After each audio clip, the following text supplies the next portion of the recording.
Hello guys और स्वागत है आपका हमारे फोर्थ लेक्चर में जो कि है हमारा सेल रेफरेंस। और जो लोग मुझसे पहली बार जुड़ रहे हैं, मैंने ऑलरेडी 3 लेक्चर्स रिकॉर्ड करके डाल दिए हैं। अगर आपने नहीं देखा है तो आप आई बटन पर जाकर उसे वापस से देख सकते हैं, क्योंकि वो बहुत इंपॉर्टेंट है। क्योंकि मैंने उसमें बिल्कुल बेसिक से सिखाया। अगर किसी को एक्सेल नहीं आता है तो उसको कोई भी दिक्कत नहीं होगा शुरू से क्लास करने में, और आराम से वो पूरा जो एक्सेल का बेसिक्स है कवर कर पाएगा। बाकी जो लोग मुझसे पहले से जुड़े हुए हैं, मेरे पास आपके लिए एक सवाल है, जो कि ये है कि आपका जो सेल का नेम है वो आपके स्क्रीन पर कहाँ पर दिखाई देता है। सपोज मैंने कोई सेल सेलेक्ट किया, तो उस सेल का नाम, सपोज मैंने ये सेल सेलेक्ट किया तो इस सेल का नाम क्या है और ये कहाँ पर शो करता है, ये आपको मुझे बताना है। ठीक है, तो चलिए शुरू करते हैं आज की क्लास के साथ।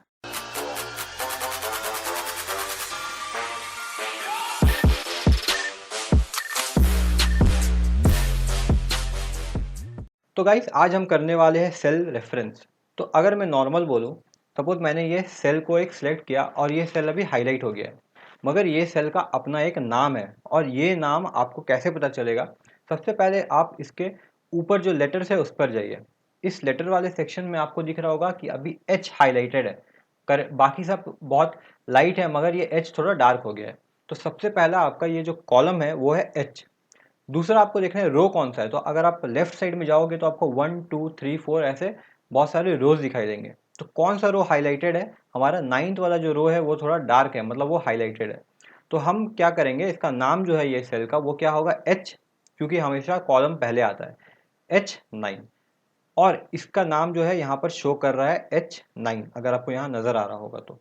ठीक है, तो ये सेल का नाम क्या हुआ? H9। और इसी का रेफरेंस लेके हम लोग बहुत सारा एक्टिविटीज करने वाले हैं। और मैंने आपको ऑलरेडी बोला है, एक्टिविटीज करने का 2 तरीका होता है, एक होता है पाथ के थ्रू, दूसरा होता है आपका शॉर्टकट। और मैं आपको दोनों ही बताऊंगा, जिसका शॉर्टकट नहीं होगा उसको आपको पाथ के थ्रू ही करना होगा। ठीक है, चलो सबसे पहला सेल रेफरेंस, और इस सेल रेफरेंस को हम बोलते हैं relative cell reference. Relative cell reference मतलब अपने आसपास के डेटा को लेकर के वो अपना रिजल्ट शो करता है। अभी आपकी स्क्रीन पे जो डाटा है, आपको सबसे पहले आपको मंथ दिख रहा होगा। दूसरा है रेवेन्यू। रेवेन्यू का मतलब होता है आपके प्रॉफिट या फिर आपने जो अर्न किया है।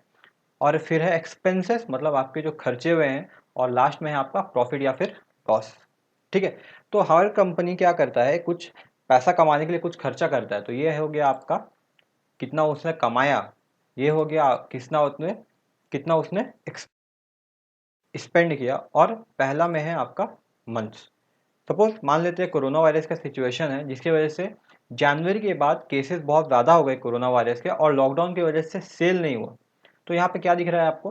पहला जो जनवरी का महीना उसमें बहुत अच्छा सेल हुआ 55,000 का, मगर फेब्रुवरी की जो मंथ है उसमें आपका सेल जो है वो गिर गया। उसके बाद मार्च में और गिर गया, और अप्रैल में जाकर के आपका सेल बहुत ज़्यादा कम हो गया है। मगर आपके एक्सपेंसेस भी थोड़े थोड़े कम हुए हैं, मगर एक्चुअली में देखोगे तो बहुत ज़्यादा एक्सपेंस है। ठीक है, तो अब हमको क्या निकालना है, प्रॉफिट या फिर लॉस। तो सबसे पहले आप क्या करोगे, सबसे पहले आप ये सेल सेलेक्ट कर लो जहां पर आपको आंसर लिखना है। अब आप क्या लिखोगे, आप लिखोगे इक्वल टू, क्योंकि जब भी फॉर्मूला अप्लाई करते हैं तो हम लिखते हैं इक्वल टू। अब हमें कौन कौन से सेल को ऐड या सब्ट्रैक्ट करने से प्रॉफिट या लॉस मिलेगा? तो हमें जो ये रेवेन्यू है, मतलब हमारा जो सेल हुआ है, उसको माइनस करेंगे अपने खर्चे से, तो हमको अपना प्रॉफिट या लॉस मिल जाना चाहिए। तो यहाँ पर हमारा जो जनवरी का मंथ है उसका जो सेल या फिर रेवेन्यू है वो कहाँ लिखा हुआ है? इस सेल में। तो आप इस सेल को सिलेक्ट कर लो। ठीक है, तो आपका सेल कौन सा हो गया? बी। बी का नंबर 3rd। और आप यहाँ पर भी देख सकते हो, आपको यहाँ पर उसका जो नंबर है वो दिख जाएगा। ठीक है, यहाँ पर आपको B3 नज़र आ रहा होगा। ठीक है, तो B3 आपको नज़र आ गया सबसे पहले। या फिर ऐसा नहीं करना है तो आप क्या कर सकते हो, आप लिखो B और आप लिखो 3। तो इससे भी आप सिलेक्ट कर सकते हो। तो अगर आपको नाम मालूम है तो डायरेक्टली आप नाम इनपुट कर सकते हो, या फिर सिलेक्ट कर लो, कोई दिक्कत नहीं है। इसके बाद आपको क्या करना है, सब्ट्रैक्ट करना है, तो आप माइनस साइन लगाओगे। माइनस साइन लगाने के बाद आपको दूसरा सेल सिलेक्ट करना है जिससे आपको उसको माइनस करना है। तो हमें माइनस करना है ये वाले सेल से, जो है आपका C3। तो वापस बता दे रहा हूँ, या तो आप उसको सिलेक्ट कर लो C3, या फिर आप लिख लो C3, उससे भी वो सेलेक्ट हो जाएगा। इसके बाद आप क्या करोगे, आप एंटर प्रेस करोगे। तो आप देखो ऑटोमेटिकली आपको जो आंसर है वो मिल जा रहा है। मगर ये जो डाटा है 1 मंथ का नहीं है, 4 मंथ का है। तो आप क्या करोगे, इसके एकदम एच पे लेके जाओगे कोने में, और उसको क्लिक करके नीचे ड्रैग करोगे। अब आप नोटिस कर रहे हो कि सारा फॉर्मूला ऑटोमेटिकली अप्लाई हो गया है। यही फंक्शन है आपका सेल रेफरेंस का। इससे क्या होता है कि एक बार आप अपना सेल का रेफरेंस दे दो, सपोज आपको इसका फॉर्मूला अगर देखना है कि इसमें क्या फॉर्मूला अप्लाई हुआ है, तो आप यहाँ ऊपर में कौन से टैब में जाओगे, फॉर्मूलास वाले टैब में। इसके बाद आप किस में जाओगे, इसके बाद आप जाओगे फॉर्मूला ऑडिटिंग, मतलब ऑडिट कर रहे हो आप, देख रहे हो कि वो फॉर्मूला क्या अप्लाई हुआ है, इसमें शो फॉर्मूला में क्लिक करोगे तो आपको दिख जाएगा B3 माइनस C3। तो आप देखो सब केस में इसमें जैसे B4 तो हमने रिलेटिव वाले, आप इसके पास जो है उस डाटा को लेकर उसने सब्ट्रैक्ट कर दिया है, इसीलिए इसको रिलेटिव सेल रेफरेंस बोलते हैं। ठीक है, तो आपको अब यहाँ पे दिख रहा होगा फॉर्मूला क्या अप्लाई हुआ है, B3 माइनस C3, और आपको दिख रहा होगा कैसे वो सेल को रेफरेंस लेकर के अपना कैलकुलेशन कर रहा है। यहाँ पर आपने कहीं भी 43,000 माइनस 28,000 नहीं लिखा, आपने सेल का नाम लिखा है, इसीलिए इसको हम सेल रेफरेंस बोलते हैं। और ये बहुत ज़्यादा इंपॉर्टेंट है क्योंकि इन दी एंड आपको फॉर्मूला के साथ ही काम करना है। ठीक है, फॉर्मूला आपका काम बहुत आसान कर देगा। आप सोचो अगर हम बैड करके एक एक करके 43,000 माइनस 28,000, 20,000 माइनस 25,000 ऐसा करते तो कितना डिफिकल्ट हो सकता था।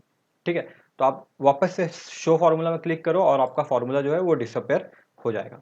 ठीक है, इसके अलावा इसका एक शॉर्टकट है जो कि है फंक्शन प्लस टिल्ट की। तो फंक्शन प्लस टिल्ट दबाओगे तो भी आपका क्या है, फॉर्मूला शो होने लगेगा। ठीक है, तो आप फंक्शन टिल्ट भी दबा सकते हो या फिर आप फंक्शन टिल्ट वापस से दबाओगे तो वो डिसअपेयर भी हो जाएगा। ये आपके पास एक ऑप्शन है कि आप फंक्शन टिल्ट का कमांड यूज़ कर सकते हो फॉर्मूला शो करने के लिए।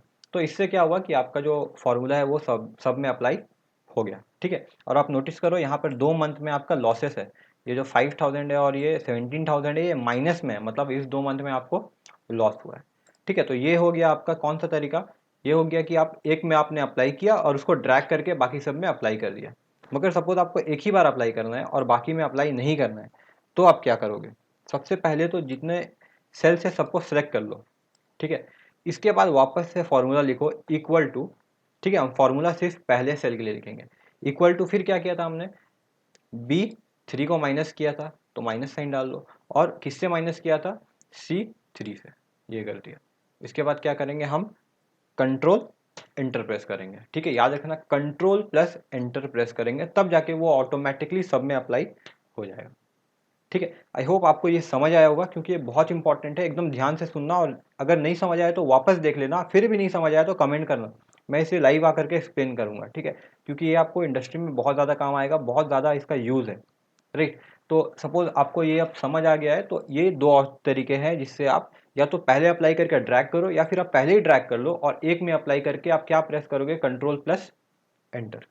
तो गाइस अभी जो हमने सीखा वो था आपका relative reference, relative cell reference, और अब जो हम करने वाले हैं वो है एब्सोल्यूट सेल रेफरेंस। तो मैं शीट 2 पर आता हूँ। शीट्स मैंने अपने पहले क्लास में एक्सप्लेन किया था, अगर आपने नहीं किया है तो आप वहाँ पर जा करके शीट्स वाला क्लास कर सकते हो, तो आपको क्या होगा कि शीट्स का जो कॉन्सेप्ट है वो समझ आ जाएगा। ठीक है, तो शीट्स सेकंड शीट में आते हैं, और सेकंड शीट में आपको एक डाटा दिख रहा है जिसमें आपको सबसे पहला कॉलम में दिखाई देगा नेम्स। ठीक है, बहुत सारे स्टूडेंट के नेम है, और यहाँ पर एक चीज़ दिख रहा हो आपको मैक्सिमम मार्क्स, और मैक्सिमम मार्क्स में कितना है, टोटल मार्क्स 100, और उसमें ये स्कोर्स है कुछ बच्चों के। ठीक है, यहाँ पर मैं एक बार बॉर्डर अप्लाई कर देता हूँ, और बॉर्डर अप्लाई करने का फॉर्मूला क्या था या फिर कैसे अप्लाई करते थे, तो होम टैब में जा करके फॉर्मेटिंग में जा करके हम बॉर्डर ऑप्शन चूज करते थे, तो ऑल बॉर्डर करने से आपका बॉर्डर अप्लाई हो जाएगा। ठीक है, तो ये बॉर्डर अप्लाई हो गया। अब हमें क्या करना है कि हमें इसको, मतलब हमारा जो मार्क्स है उसको डिवाइड करना है 100 से। तो परसेंटेज का फॉर्मूला क्या होता है एक बार बताना, तो अगर किसी को पता है तो कमेंट में ज़रूर बताना कि फॉर्मूला क्या होता है। ठीक है, सपोज किसी भी चीज़ का परसेंटेज निकालना है, तो परसेंटेज का फॉर्मूला होगा percentage equals two marks scored, मतलब कितना मार्क्स तुझे आया है, डिवाइड करेंगे इसे किससे, टोटल मार्क्स से, मतलब मैक्सिमम मार्क्स से। ठीक है, और इसे फिर इंटू कर देते हैं 100 से। तो ये है हमारा फॉर्मूला, राइट, इससे हम वो कर सकते हैं। तो क्या होता है इसका, ठीक है, तो परसेंटेज का फॉर्मूला क्या होता है, marks score divided by total marks into 100। तो हम मार्क्स कोड कितना है इसका, जो पहला जो यहाँ पर आपको बॉक्स दिख रहा है मार्क्स कोड का, वो कितना है 85, राहुल का बात कर रहा हूँ मैं, जो राहुल है इसका मार्क्स कोड कितना है 85, टोटल मार्क्स कितना है 100, और इंटू किससे करना है 100 से। तो हम क्या करेंगे, सबसे पहले फिर से क्या करेंगे, इक्वल टू ऑप्शन चूज करेंगे। ठीक है, इक्वल टू ऑप्शन चूज करने के बाद हम क्या करेंगे, मार्क्स कोड चूज करना है। तो मार्क्स कोड कितना है, यहाँ पर है 85, इसको क्या करना था, डिवाइड करना था। तो डिवाइड किससे करेंगे, अपना मैक्सिमम मार्क्स है, मतलब टोटल मार्क्स है, जो कि कितना था 100। इसके बाद इसको क्या करना है, इंटू 100 करना है। तो इंटू 100 करते ही आपको क्या होगा, एंटर दबाते ही आपको परसेंटेज मिल जाएगा, जो कि बिल्कुल सही है। अब क्या किया था हम लोग लास्ट टाइम हमने इसको पूरा अप्लाई कर दिया था ड्रैग करके, तो हम फिर से ड्रैग करके अप्लाई करेंगे। मगर क्या हो रहा है, अगर आप देखोगे तो आपको पहला दूसरा आंसर मिल रहा है हैशटैग वैल्यू, मतलब ये आंसर जो है वो फॉर्मूला जो है वो रॉन्ग है। थर्ड आंसर आपको मिल रहा है 108। अगर किसी को 92 मार्क्स आए हैं तो उसको 92% आना चाहिए था, मगर उसको 108% आ रहा है, मतलब यहाँ जो एप्लीकेशन हुआ है वो रॉन्ग है।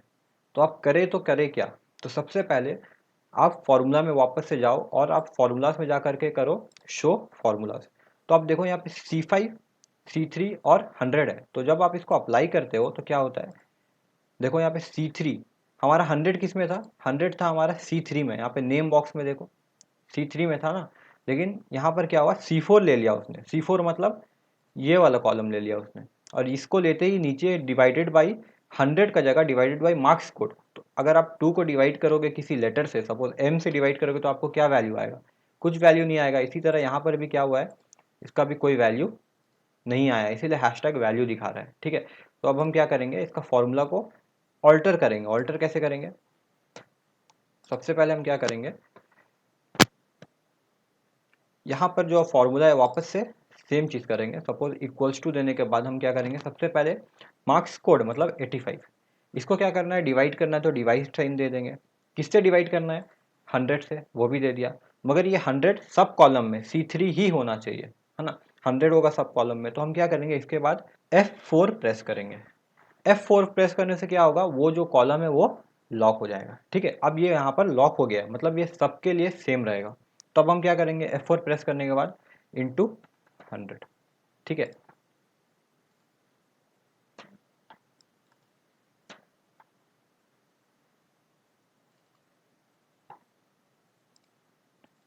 अब इसको शो फॉर्मूला ऑप्शन से हटा देते हैं, तो आपको दिखाई देगा 85%। अब इसको जब हम ड्रैग करेंगे तो क्या होगा, आपको करेक्ट परसेंटेज देखने को मिल रहा है।